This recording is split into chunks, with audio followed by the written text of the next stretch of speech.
Much. Thank you very much, and it's great to be here to talk financial markets. A little bit about me, just very quickly. I head up global markets research for EMEA for MUFG, so I'm based here in London.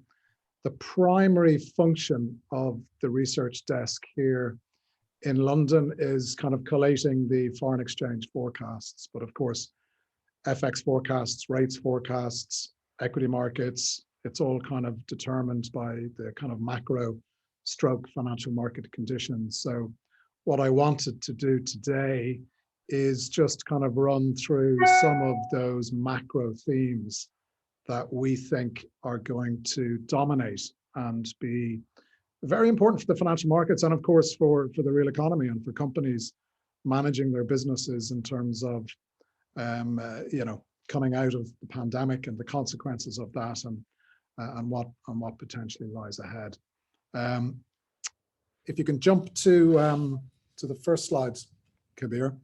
A very timely table there, timely in terms of the 2022 figures have just been updated by the IMF about 30 minutes ago. And all I can tell you, if you look at those 2022 figures, so 4.9% for global output, that's just been revised down by 0.5 percentage point to 4.4%. The biggest adjustment was for the United States, from 5.2% down to 4%. And pretty much every country on that table that you can see, apart from Japan, has seen the IMF today downwardly adjust its GDP forecasts for 2022. And a lot of that relates to what will be one of the key themes for the year ahead. And if I was to put that in one word, it would be, maybe some of you would guess, inflation. And we are starting the year with the markets extremely nervous over, yes, the levels of inflation and how that unfolds over the coming months, but perhaps more importantly, how the monetary and fiscal authorities deal with that inflation risk going forward. And that is now really beginning to spook the financial markets. And indeed, again, timely in terms of where we are today. As I just came up from the trading floor, the NASDAQ 100, the tech index in the US was sliding again, down nearly 3% after a big drop yesterday before it rallied into the close. But there's been a 12.5% correction in the NASDAQ 100 from the high point on the 3rd of January. So, we're already in very difficult financial market conditions, relatively speaking, from an equity perspective. And that, of course, has implications for growth going forward if that continues. I'll just say quickly at the beginning also, like there's a number of slides here. I probably won't get through them all, but you can obviously have the materials, and if there are any questions on anything that I skip, I'd be more than happy to address them going forward. Okay, Kabir, with that, could you move to the next slide? And again, this is the dominant theme, and it's what's spooking the equity markets as we speak. It's what is going to happen to inflation and how much of the inflation problem is going to have to be dealt with through aggressive monetary tightening from the Federal Reserve in the US, but also the Bank of England here in the UK and the other major central banks globally. And I think there's, in our view, there's good and bad news. And let me say, again, just at the beginning, from an MUFG perspective, my foreign exchange forecasts show dollar strength in the first half of the year, dollar weakness in the second half of the year. And the premise of my FX forecasts relates to our view that essentially in the first half of this year, inflation remains problematic. It remains a concern for global investors. We have higher volatility across financial markets, and central banks are more active in tightening policy.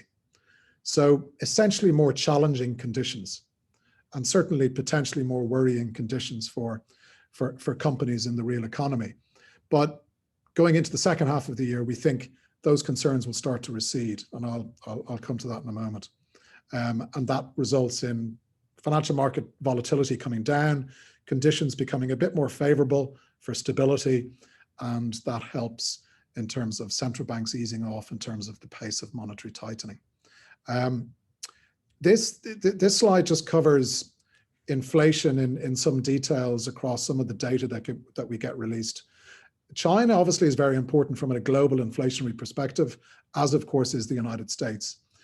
The indicators in the top two charts there relate to what's called the Purchasing Managers Index.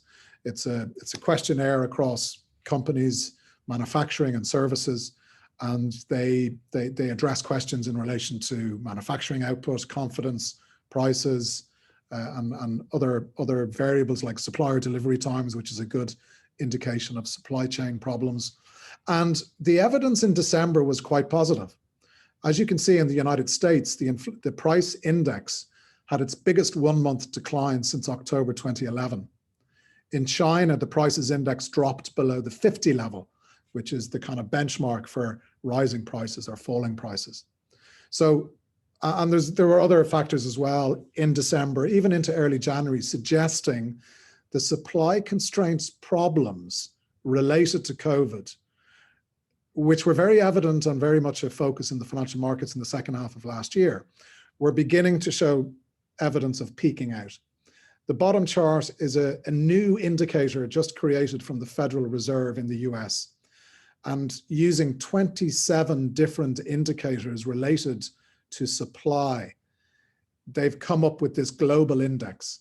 And as you can see, the latest data is pretty much at the peak. The most recent reading was a modest drop, but a lot of the components within that index were beginning to decline. And the Fed's conclusion was that we may be just about peaking, and the supply constraints issues that were very prevalent in the second half of last year will begin to recede as we move forward. That's the good news. The bad news, of course, is Omicron. And when we talk about supply chain bottlenecks, a lot of the production globally is in Asia, China, obviously, but a lot of Asian companies are very much the kind of the manufacturing centers for global demand. And of course, Omicron is just hitting at the moment. And some of those countries have a kind of a zero COVID policy. China, ahead of the Winter Olympics, certainly isn't going to change that. And some other Asian countries as well have quite restrictive rules to try and curtail the spread of COVID. And as we know here in the UK, Omicron is very, very infectious. And it seems very likely that Omicron is going to become more prevalent in Asia over the next couple of weeks. So we're still in that situation of not knowing exactly the Omicron implications in relation to supply constraints. So there is still a risk, even though, as I've said, some of the indicators globally are suggesting that there is a peak in place, and we could be starting to see some easing of those constraints going forward from here. Okay, and moving to the next slide. Again, I've got a chart here on the US, but I've also got a similar chart for the UK. And I'm just going a little bit into the nitty gritty of inflation, because I said at the beginning that we have a view that inflation will remain problematic over the next 3-4 months. Problematic meaning we're not going to get confirmation of a peak, and therefore investors will certainly remain concerned, and basically consumers will still have, you know, real incomes being eroded by higher prices over the coming months.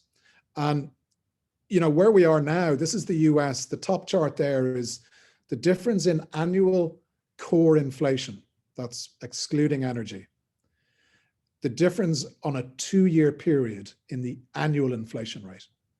So what I'm trying to do here is to show the speed in which we've seen inflation move to the upside. And on a 2-year basis, we're north of 3 percentage points increase in core inflation. Essentially, we're now at a situation where this is the second worst inflation spike in modern financial market history. And that, of course, is what is alarming the financial markets as we speak. And everybody, and I can tell you with practically 100% certainty, inflation is going to drop from about March onwards. And that's simply because of base effects. So the very low inflation is keeping inflation high now. So low inflation from a year ago. But once we get into the post-pandemic, the immediate post-pandemic period, the base effects are going to start reversing. And essentially, from the core inflation through to February was very, very low a year ago. But then from March onwards, we see big jumps. And as those figures drop out, March, April, May, we're going to see the annual rate come down just on base effects. But what we're less clear about is the changes in the relative price story. Because of Omicron, goods inflation has surged. Services inflation is much more contained, but is beginning to rise. And in the United States, goods inflation, as I point out in the text on the bottom there, 12.3% on an annual basis in December. And the goods inflation makes up just under 40% of inflation in the US. Services is 60%, and that's much more contained. Now, what's going to happen going forward from here is that as the consumer behavior adjusts post-pandemic, goods inflation is going to come down. However, it's how much does services inflation pick up from here will determine how quickly inflation falls going forward. And I'll have to be honest, it's very unclear how quickly inflation will fall. Although, as I said, we can all be very confident inflation will start to drop. The problem in the United States, and it's actually similar to the UK to a degree, although the weightings are different and therefore the story is much more important in the US, and that is rents and housing. And it makes up a very big portion, rentals make up a very big portion of US services inflation. And that chart on the left bottom is vacancies in the United States inverted. So vacancies are extraordinarily low, and that's likely to push rental inflation up as the year unfolds. And that could be a risk to our view, that complicates the drop in inflation, and we see higher inflation than the markets expect. And that means the Fed in the US may have to be more aggressive in their monetary tightening. So it's the balance of inflation that is really what we need to know more about, rather than will inflation fall. Inflation will fall because of base effects. On the next page, this is the similar story for the UK. And again, that's the 2-year change in the annual inflation rate. And it's not as unprecedented as in the United States, which was the biggest jump in a 2-year period since the 1970s. This is really just the biggest jump since 2011. So we're not quite yet at scenarios of extraordinary increases, but they're coming. And we know for sure utility bills are rising in the UK. The Ofgem April increase could be the peak for inflation. The Bank of England are estimating a 6%, possibly even 7% inflation rate come April. So this is going to get worse. And that is problematic, obviously, for the UK economy, for real incomes, for households' expenditures, and it could be a notable drag on growth later in the year. I'll come to what the government might do on that in a moment, but I've kind of illustrated the breakdown that I was speaking about in the United States. It's very similar in the UK. The left chart there is goods inflation versus services inflation. So goods inflation through the roof, nearly back to record levels since the inflation data series began in 1991. And services inflation relatively subdued. But again, that's going to start changing.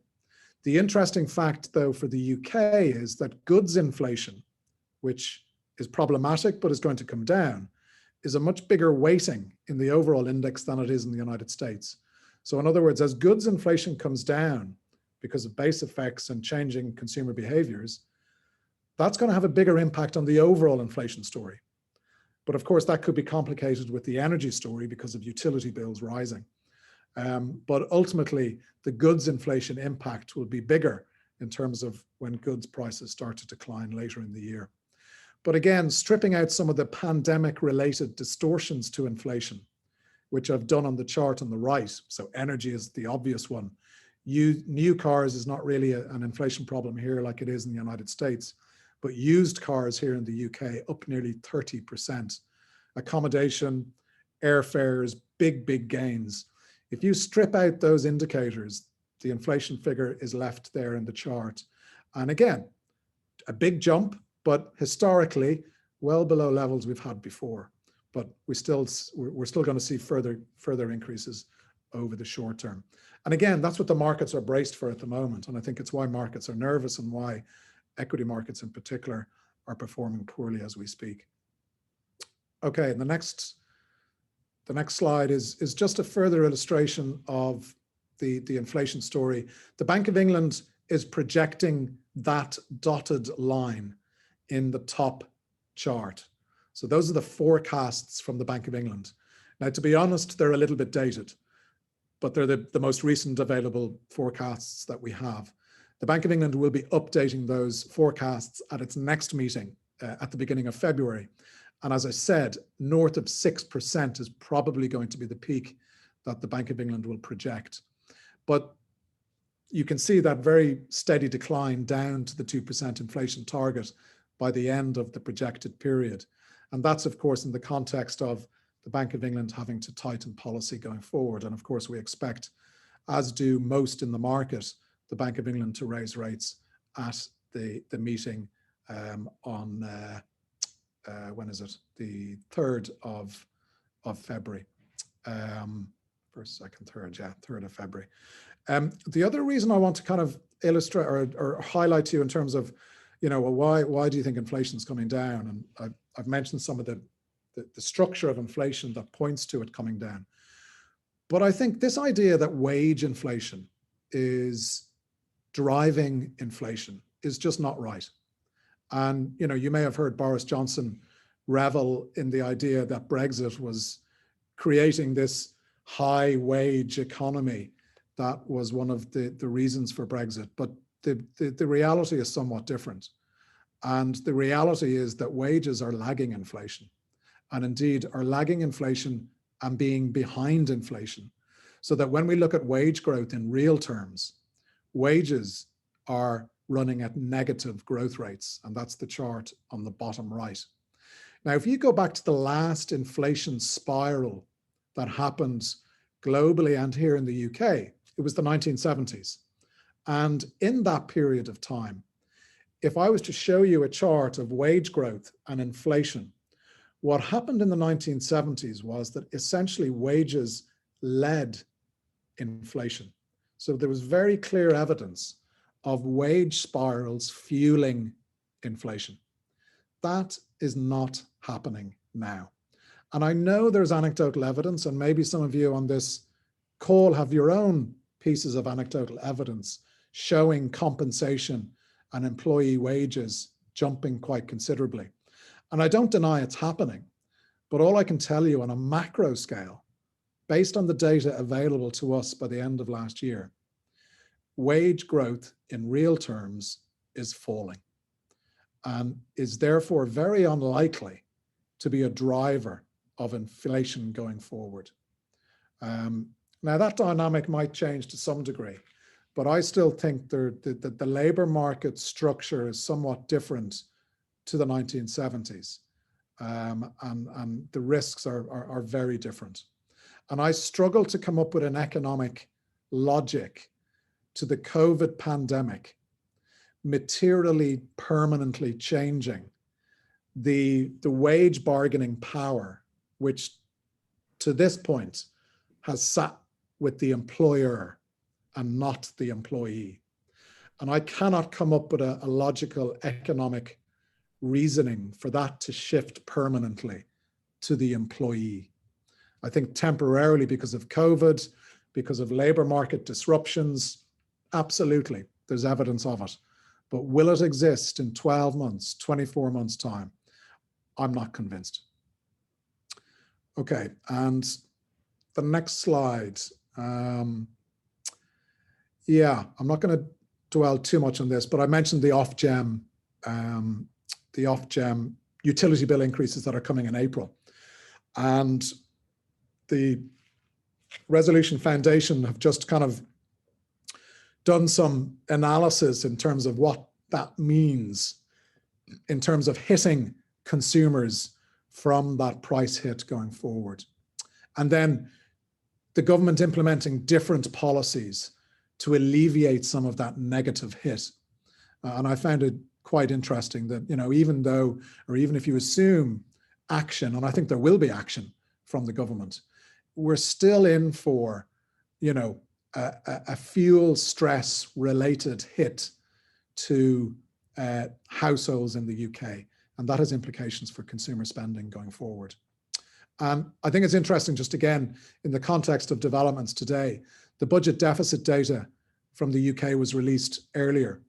And it's nearly coincidentally, I'm sure Rishi Sunak will be maybe possibly privately smiling, but there's an estimated 13 billion surplus relative to the Office of Budget Responsibility projections. So the fiscal position is somewhat better than what was projected by the Office of Budget Responsibility in October. And it's 13 billion pounds. And the national insurance contribution revenue intake from the 1.25 percentage point increase is 12.5 billion per year. So perhaps a coincidence, but a positive one possibly, and I wouldn't be surprised if the increase in NICs is put back. If I'm wrong, they'll certainly remove VAT on energy, and they'll try some other measures to try and alleviate the cost of living hit that is going to come over the coming months from the utility bill increase. Okay, and next slide is, yeah, that's, I'm going to skip that. That's just, I've spoken about monetary policy, and I'll speak about that again in a moment. Fiscally, you know, governments have to pull back as well. And that's a disinflationary policy development that's going to materialize over the next 2 to 3 years. And again, fiscal retrenchment is ahead of us, and it's ahead of all the major developed economies. And again, that makes me somewhat skeptical that we're going into this kind of inflationary spiral that's going to persist longer than expected. Next slide. And again, I'm just kind of illustrating here again from a European context, while I'm somewhat dubious of inflation becoming problematic beyond the elevated levels that we get over the next 2, 3, 4 months. And you can see energy is very much a big contribution to the overall 4.9% inflation print in Europe. It's taking about 50% of the total overall increase. And you can see when that's happened before. It happened post-global financial crisis, and it happened again when we had a crude oil price jump going into the Eurozone debt crisis, or in the midst of the Eurozone debt crisis, I should say. And you can see on both occasions, the underlying inflation story deteriorated beyond the energy price increase.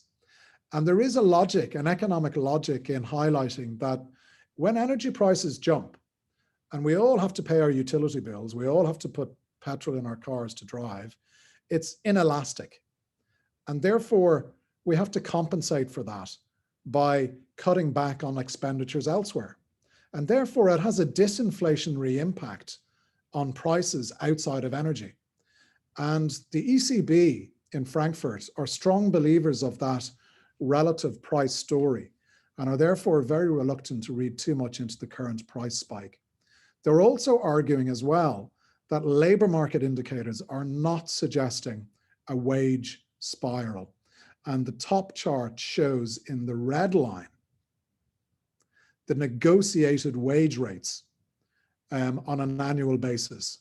And again, you can see a rough proxy correlated with wage growth. And those settlement rates are coming in lower than expected. And again, as I think an indicator that, you know, wage inflation is not going to prove problematic going forward. Okay, next slide. Let me just see, based on what I have left to talk about. So I'm just conscious of time. I'm going to skip that as well. That's just more long-term rate specific in Europe. If you just move to the next slide, I want to just touch very quickly on this, because I've spoken about interest rates, and we expect rate hikes from the Bank of England, the Bank of Canada, the Federal Reserve, New Zealand, probably Australia. There's going to be a wave of rate hikes this year. Clearly, we're going in that direction. But we shouldn't forget also that a lot of the stimulus that was implemented during the pandemic related to simply central banks injecting liquidity through what's known as quantitative easing. And also in Europe, lending banks money for free.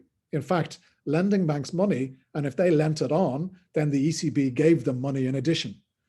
And all of that stimulus resulted in balance sheet expansion, which ultimately has to be reversed as well. And again, I come back to my point of another source of tightening for the financial markets to deal with as we move forward from here. And the big difference this time compared to the global financial crisis is that all of these central banks charted here have been instigating quantitative easing and balance sheet expansion. Post-global financial crisis, it was much more narrow. It was just the ECB, the Fed, the Bank of England, and the BOJ primarily. So quantitative easing is more widespread globally this time, and that has to be reversed, and will probably be reversed more quickly. And again, that weighs on financial market performance and is a drag potentially on growth going forward as well. Okay, and the next slide. And where do I finish again? Yeah, the top right chart is what I spoke about at the beginning, the NASDAQ 100. This essentially is the biggest correction in equities since the pandemic struck first in March and April of 2020. On top of that, then you have the broader markets all correcting as well. But tech is taking the brunt because, of course, tech outperformed through the pandemic because of increased usage of tech while we were all locked down. So the logic would be that the reversal of that, as the pandemic impact fades, would be that tech perhaps underperforms the rest of the markets and we see bigger corrections to the downside. And of course, this monetary tightening cycle hasn't even begun. The Fed meeting is tomorrow, and they're planning to communicate to the markets that they will raise rates in March. And already equity markets are in correction as investors take flight. So it's going to be really interesting how the Fed and the major central banks manage what's happening in the financial markets. And I don't want to end on a pessimistic note. So the chart on the bottom is worth looking at, because, and the chart on the left, which the chart on the left is the S&P 500 through the last 5 monetary tightening cycles. And in every one of the cycles, the equity market was in positive territory by the end. So we shouldn't simply say, oh, interest rates higher means equities lower. Of course it doesn't. If central banks are tightening policy, it's because growth is picking up, inflation's picking up, and that tends to be good for equity markets. This time might be more challenging, certainly in the early period, because of the excesses in the equity markets, given the stimulus from central banks in particular, but also from governments through fiscal policy. But then when you look at the broader picture, which is the bottom chart, which is a log of the S&P 500 going back to the 1930s. And there is this extraordinary common pattern through the long-term trend of the US equity markets. And of course, other markets are not too dissimilar. And, when you look at the IT bubble burst in 2000, the NASDAQ collapsed. And really from that collapse, through the global financial crisis, through until 2013, 2014, we were in essentially a flat line of a range with the equity market consolidating. And we've done that before. 1969 through 82, 1937 through 1950. When you break out of that consolidation period, the bull run tends to last longer than investors think. And certainly this bull run compared to the last two, you would suggest there's potentially more to run. Of course, valuations today make me, I don't know, somewhat dubious of this chart, but you know, it's there for everybody to see. But valuations do make it perhaps more challenging. But nonetheless, we shouldn't assume because rates are rising, inflation is higher, that equity markets are going to go down. That's not necessarily the case. And yeah, I think I'm kind of out of time. This is my last chart, which again, I spoke about quantitative easing. The bottom chart shows the history of Fed quantitative easing, balance sheet changes. And we're, you know, incredibly, the pandemic QE is the 5th type of program from the Federal Reserve since the global financial crisis. The index mapped on the history of balance sheet changes is the VIX. So that's the volatility index of equity markets. And you can see whenever we move away from quantitative easing, equity market volatility picks up. So I think to conclude, even though we won't necessarily go into a major financial crash, I think we should certainly be prepared for more challenging financial market conditions. And that, of course, translates into greater uncertainty for businesses more general, especially over the next 3 to 4 months as we grapple with inflation that still remains quite elevated. But, you know, as I said earlier, hopefully in the second half of the year, greater evidence of inflation coming down will mean financial market conditions will improve, and hopefully we'll be in then for a kind of a better climate for growth and for the real economy. Okay, I will stop there and hand it back to Kabir. Thank you very much, Derek. That was very, very insightful. Lots of information. I loved it. There I am. There we go. Perfect. So, yeah, I've got a few questions. First of all, thank you, Derek. Brilliant. Yeah, a few questions. First up, Alan. Alan's quite a few questions, actually. Alan, you're on the call. There you are. There you are. Do you want me to ask it for you, Alan, or do you want to jump on? Can you hear me okay? Yeah, we can. Yep. Okay, yeah, thank you very much, Derek. That was interesting, I have to say. As Kabir said, very insightful.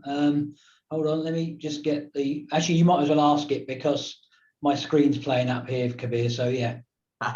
No worries at all. So yeah, the first question from Alan was, what will be the anticipated impact of higher inflation upon the credit markets? Historically, does use of credit increase or decrease in inflationary periods?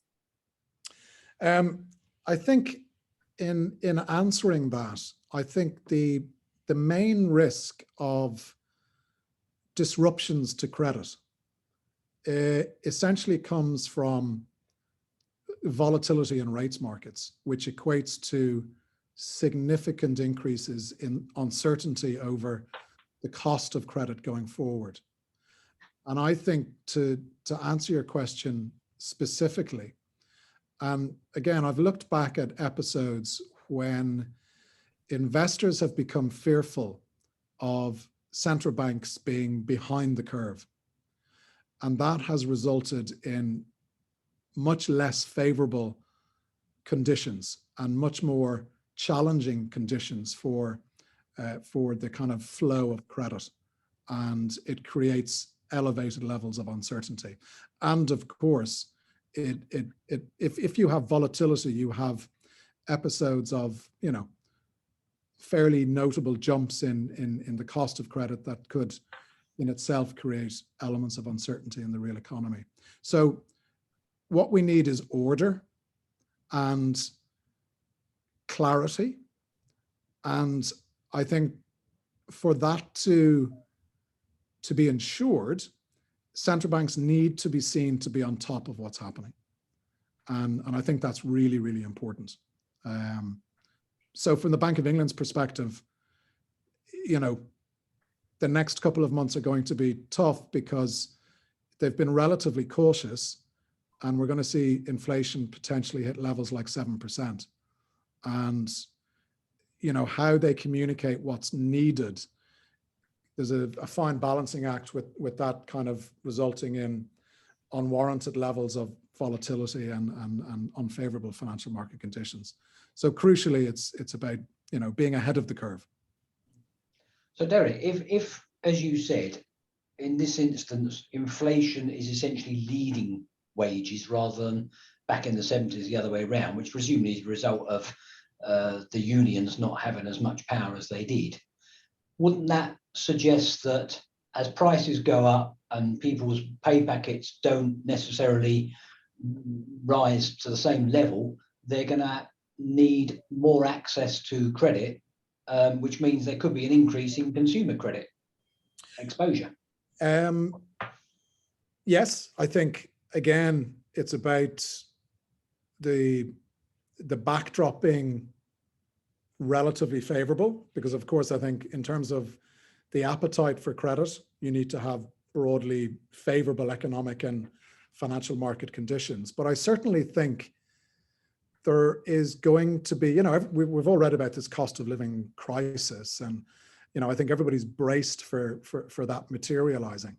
I think based on my view on inflation, and of course it's partly to do with the fact that household spending will be weak, which is why I think, one of the reasons why I think inflation should come back relatively quickly.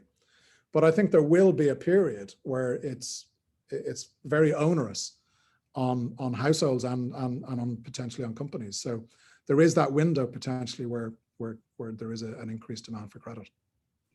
The other question I sent to Kabir on the chat, I suppose what really everybody on the call would, because we're all credit managers, would want to know is, do you foresee the economic conditions in the next 12, 24 months resulting in an increase in business failures? Yes, again, like I'm not micro, so I can only kind of look at it from my kind of macro level when I kind of assess the markets. And again, you know, I think generally speaking, this year is going to be very, very challenging. And I think the appetite for risk taking is going to come down pretty sharply. Hopefully not for a sustained period of time, but you know, what needs to be pulled back because of inflation. We're in a very unique period, really. And I don't want to go into but like I was looking at the markets yesterday, and we had this big drop in equities, but the rates market did very little. Usually when you have that big drop in equities on any given day, you tend to see rates drop pretty quickly as well. But because investors deem the rate increases as necessary, whatever is happening in the broader markets, you are going to have this kind of unfavorable mix for a period of time. And that is going to be challenging. And therefore, you know, I would imagine, again, you guys probably know more in terms of access to credit, but I think certainly from a macro perspective, it could become more difficult. Okay, thanks for a period of time. Yeah. All right, I'll shut up and let someone else ask a question now. Thanks for that, Derek. Any other questions out there? No? They've all gone. Right. Yeah. Is it, Alan, you got another one to say?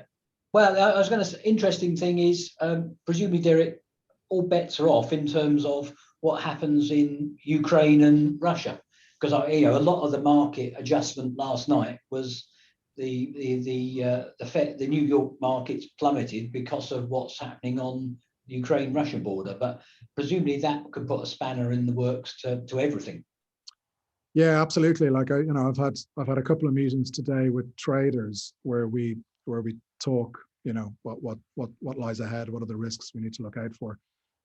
The Fed are meeting tomorrow night. That's a very important event to see how Powell communicates to the markets, given what's happening in the equity markets. But the other risk that we spoke about is exactly that. It's Ukraine, and you know, I've been watching the natural gas wholesale markets, both for the UK and for the continent, and we haven't had much repercussions in relation to spikes in natural gas prices. We saw that big spike in November, December time, and that retraced. What really becomes problematic, of course, just geopolitics, war, obviously that's all bad for risk. But on top of that, in terms of Europe and the UK, is if you get another kind of big hit in relation to energy prices and utility bills. And that obviously then just reinforces that real income hit that I spoke about, and it could have, you know, very negative consequences for growth in the UK and in Europe. But, you know, you'd need to see evidence of Putin, you know, real compelling evidence that he's curtailing the supply of natural gas into Europe. And I'm not convinced he'd do that, even if there was some kind of actual conflict that materialized. But yeah, it's a big risk, and something the markets are watching very, very closely.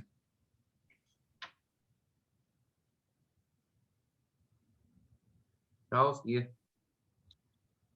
With that from the Houthi terrorists as well, and some unreported bombs over near Dubai as well from the same rebels. So that's one to keep an eye on, I would imagine. Yeah, again, we work closely here with our oil analyst who's based in Dubai, and you know, the Houthi rebels, I would say certainly pre-pandemic, they had a couple of these episodes, striking at Saudi Arabia, for example. So and again, when it happened, the most recent example you just mentioned in Abu Dhabi, it didn't have much implications, but absolutely, I completely agree. If the market sensed that the Houthi rebels were getting more sophisticated in their ability to strike at oil facilities, you know, at some points the markets would take note.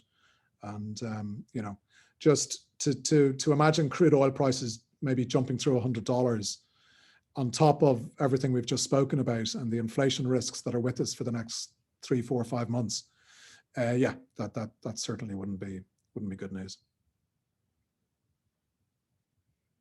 Good. Well, I think we've got about 7 minutes left for 5, but unless anyone else has got any questions, I can wrap it up there and just say again, thank you so much, Derek, for your time. Very insightful. Alan, Charles, very good questions. I was hoping for a better 2022, but you've obviously just told me that's not happening anymore. So back in my hole I go. No, at least the masks come off tomorrow, don't they, Kabir? Yeah, that is true. Yeah, and we can get back out to some restaurants again, which will help my diet no end. Oh, well, look, no, guys, thank you so much for attending. Again, Derek, well done. Thank you so much. That was great. If you've got any other questions, you know, if you think there's any later on, just email them to me and I'm sure Derek will be happy to answer those. Yeah.